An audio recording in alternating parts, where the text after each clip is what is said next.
1 hour later. Alright, hey, what's up guys? It's the Nightwing at Way of Life Esports coming at you guys with another League of Legends video. Here to talk about the Spring Split 2020 LCS Week 4. Thoughts and opinions. So there was a lot of interesting games this week. We had a lot of interesting storylines being brought up to us this week, and at the end of the video, I'm going to talk about this like I did with my LEC video where I talked about Schalke and their issues. I'm going to talk about CLG toward the end of this video. Not like as an extensive 10-minute long video to add more to this video, which I could do literally 10 minutes of, but I'll just give my thoughts and opinions on CLG at the moment. And are people freaking out, or is this just what they're going to be like for the next couple of years? But I don't really know. But let's go over these matchups. So we had TL facing off against Immortals. TL finally get to start with their starting roster week 4 into the LCS. And Broxa does a really terrible invade where Immortals knew what he was going to do, and basically from that point, as he dies on Lee Sin, he gets further behind, he can't catch up, and Xmithie, seeing a jungler behind, really does buff him to do a lot of more things around the map, and then Immortals this was Immortals' second best game. I mean, Immortals are looked at as a pretty interesting team at the moment. I know that the record shows like second to third place. Let's be honest here, they're really not though. I think they're overperforming to expectations, and that's not me being, ragging on them. I think we've seen a lot of their games to the point where it's like most of the games are long. They wait till the other team makes a mistake, and this is their second best game, and I want to give them credit in this game. They did play pretty well, and I think that this level, from what I saw in this TL game, is the level I could see this team playing at, where it's not like 9th place material, it's like 7th place material making playoffs for Immortals. So that's what I think about this game. Overall, Broxa made a huge mistake, which pretty much cost the team the game, but that's how the cookie crumbles some days. And then you have the all-star rivalry of North American LCS. I don't know why people think that CLG versus TSM is the rivalry of NA. Nope, it is Cloud9 versus TSM. The actual best rivalry of North America. Don't at me. This was a much better rivalry from an NA perspective standpoint. CLG versus TSM was already dead since 2016, but C9 versus TSM was always the best rivalry from North America. Going at it, there was a lot of people talking about, could TSM finally hand C9 their first loss? And let's be honest here, TSM looked like the second best team in North America. They were playing really good. They started to kind of find their stride, and then Cloud9 does what Cloud9 does and completely takes their fist and shoves it up Bjergsen's butthole, and they destroy them. Now, what I liked about this TSM game from them was that they actually did challenge C9 in the early game. I mean, let's be honest here. People are gonna say Bjergsen played really well, which he didn't actually this week, but, people have this idea of Bjergsen that's been there, so whenever he plays badly, we can't admit that he plays badly, but we're just gonna discredit that. But if Niski plays bad, let's flame him, right? No, he played badly. Do not give me that fanboy bullshit. Bjergsen played bad. They all really did not play that incredibly well, but I will give it a test to them. They did play their early game pretty correctly, but then as we said before, Cloud9 has the superior team fighting. TSM has the better laners, because you saw the laning advantages from TSM. Like I said before going into this matchup, is that Cloud9 have the better macro, TSM have the better laners. Cloud9 have a better mid game, TSM has a better early game. So it's like, there's things where TSM could do to win the game, and that's why I said if they did hand C9 their first loss, I wouldn't be surprised, because they actually do not look that bad. But nevertheless, after Bjergsen kind of runs it down, which, I mean, if anybody tells me he doesn't, you're a fucking liar, and you're a liar. He literally ran it down, and then they lost. There was a lot of other things wrong with their gameplay, but that was mostly just from Bjergsen getting ahead on Renekton. He's up 2-0, and he just is like, does he do anything? Because if you give that lead to any other mid laner in the world, EU, LCK, or LPL, they win the game. Like, it's OVER over. But hey, I mean, I know it's Bjergsen, and people are gonna take up for him. They're gonna just say, oh, well, back then, MVP, blah, blah, blah, blah, blah. Like, what does that matter to, like, this game? He played individually pretty bad. But, nevertheless, I'm not shitting on him. I'm just saying people are gonna make it seem like he played really good and blame it on the other teammates, rather than just saying, well, he individually also played pretty badly. Then you also have Golden Guardians versus CLG, and I'll talk about CLG toward the end of this video, but the issue with this game is that Golden Guardians are actually looking like Dark Horse-ish material. I don't want to give them too much credit yet, because I do still believe they're not that good. But Closer and Golden Glue are actually playing really well. Haunter and Golden Glue, I know, have the most isolated deaths among any solo laners from the LCS, but that's not really that bad, considering they're actually playing pretty well. Now, unpopular opinion here, I think this is Golden Glue's best split. I think the level we see out of Golden Glue right now is the level we are actually going to be seeing him at for a little bit of time here. I truly believe this is his overall best split so far. I really do believe that, because I think that Golden Glue has shown what he's capable of, and I think that this is where we're going to be seeing him at if he can play at his peak. If this is his peak, I mean, I know it's not the best, but let's be honest here. It's better than what he used to put out. So that's actually pretty good. And I like that he is showing why he deserves an LCS starting spot, to show that NA mids, even though they're not the best, they can still go toe-to-toe with the big boys. And CLG, I'll be dealing with you at the end of this video. I'm gonna get to you, CLG. Alright, this was the worst. Oh my goodness, this game was terrible.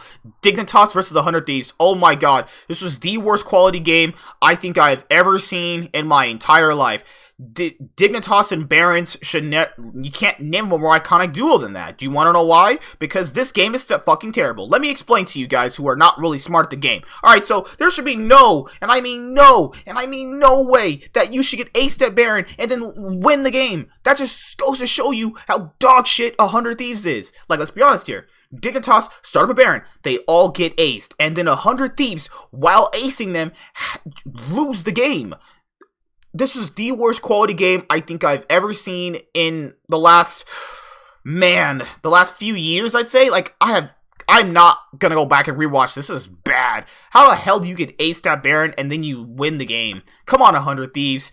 Like, 100 Thieves has just not been looking that good, and me and JTH were talking about Menios, and he still kind of believed that Menios was still playing pretty well. I'm not in that camp. You know, I think he's actually been not playing that good, but it doesn't always fall on Menios. I think that Ryoma being a really less impactful mid laner is really starting to hurt them, and it's showing more in this specific game.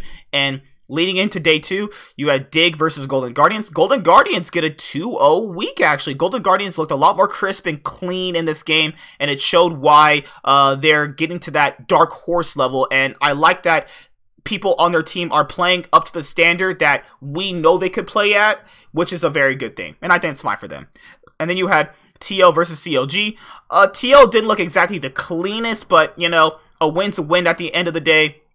They're starting to actually get some sort of a form. This was Broxah's first week while actually playing with the team, so you're getting to see the effect Broxah has on the team rather than the effect of Schernfire, which is really not that, you know, bad in general. But I think that they showed a lot in this game, and I'm really happy that they have Broxah now, so people can stop giving them excuses after excuses after excuses. But overall, CLG, I'm gonna get to you. Oh, I'm getting to you. Alright, FlyQuest versus TSM. I don't even know how TSM lose this game. They were winning. What happened? I mean, I feel like a broken record at this point, but how did they lose this game? Actually, hold on. Let me go and watch it super quickly. You guys can see that on the screen where you're seeing the thumbnail for the video, because I have to go back and see, where did they lose this game from? Was this the game where Viper was playing a certain someone? Alright, you got highlights. Nope. Let's go to this. Let's go to mute. No. Let's go to mute. Okay, now it's telling me to play an ad. Alright, so I just have to go back and watch this really, really quickly, because I just don't remember this game too much, but I know TSM were winning, and I know for sure that they threw it. Because this was their game. This was literally their game. I think people were saying that Kabe has been a really weak link for TSM, but he's... I mean... we know he's gonna play like that. I mean, if anybody watches EU, which you really should be, I mean, anybody who watched EU for the while knows it's literally the way he plays. This is how he does. He's not super lane dominant. He's better, team fighting. He's kind of like an upgraded version of Sneaky. That's pretty much what he is. Okay, now I remember this game. Now I remember. Okay, so Power of Evil does really, really well into Bjergsen by playing side lanes effectively, and Power of Evil's style works really well in terms of how he can play it to the point where it's just good enough to the point where we know how he's going to impact the map. But Bjergsen was on the Talia, and, Talia and Syndra, pretty decently skill-oriented matchup, but, I think that Power of Evil affected the game a lot more better than Bjergsen did, and that's just how I saw it. And they were winning the game. You can look at the gold graphs. They were winning this game for a bit there, and then they just get out-macroed by FlyQuest. But FlyQuest, let's be honest here, I give them a lot of flack around here, but they have been looking better this split. Their narrative is look good because everybody else is not good, and I have the worst players, but then when the better players come along with the better teams, they look worse, right? But right now it kind of feels like they're that better team, and that's I'm gonna be really skeptical about them because they always, what's that word? Burn me in the very end. So I think that they got a lot of good going for them, and I like that they can play from behind. That's a good thing. That's fine. So yeah, Ignar is also one of my front runners right now for MVP. I think he's looked, really solid, really good for his team. I think that, Viper has not looked that good overall this split. I think people always talk about the Riven games, but, I think that that's just where you have to look at him from that perspective. But TSM, they had this game. Just a little bit more cleaner in the mid game is where they need to clean it up. That's just all they need. They were winning this game. This game was done probably around like 25 minutes if they do Baron at the certain time they're supposed to do Baron, and that's pretty much it. Yeah. All right, the last game on Sunday is Immortals versus Evil Geniuses. I mean, Immortals look like dog shit this game. Evil Geniuses also look like dog shit, but they looked better than regular shit. So it's like I'm just not gonna, Evil Geniuses, they didn't burn me. It was the fans that were like, oh, I'm gonna support Evil Geniuses because they feel like more C9 than actual C9. It's like, shut the fuck up. No one, just shut the hell up. People are really stupid. And if you went to Evil Geniuses to support them over supporting Cloud9 because they dropped Sneaky, well, I hate to say I told you so, but I told you so. Come on, people. Alright, so the last games on Monday were FlyQuest versus 100 Thieves. Not too bad, roughly. I like the game from these Monday games were actually not that bad. And I think that you gotta factor in that all of this stuff from this specific Monday night game from FlyQuest versus 100 Thieves showed you why Ryoma is a weak link for 100 Thieves. Because now that I remember it correctly, as my brain is super, super evolved to this mastermind, faker, Michael Jordan level. I'm just kidding with you guys. But yeah, this game showed why. And I mean shows why Ryoma is a weak mid laner. He does really not have any priority. He always loses lane. He's always depending on Meteos to do everything for him. 100 Thieves performed the most shittiest dive I think I've ever seen in my life watching competitive League.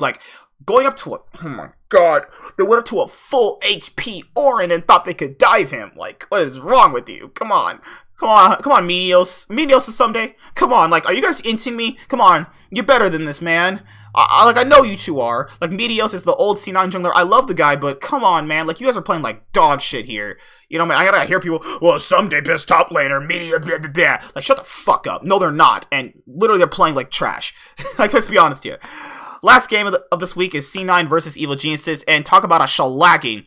Get clapped, C9 2.0. No, you're not. You're not C9 2.0. You're C9 2.0 trash. You're garbage. You're done. You're donezo to me. I don't care about this team. They're whack. They're trash. There's a few good things about them. Bang, I think has been pretty good. I think that Jizuke is such a coin flip player, but I think he's actually looked the best. How's this possible? The C9 players that they bought are the ones that are weak links. The C9 players. Now, I think that teams this is the issue that these kind of players fall under, is that they're on like the best orgs like C9, TSM, and TL.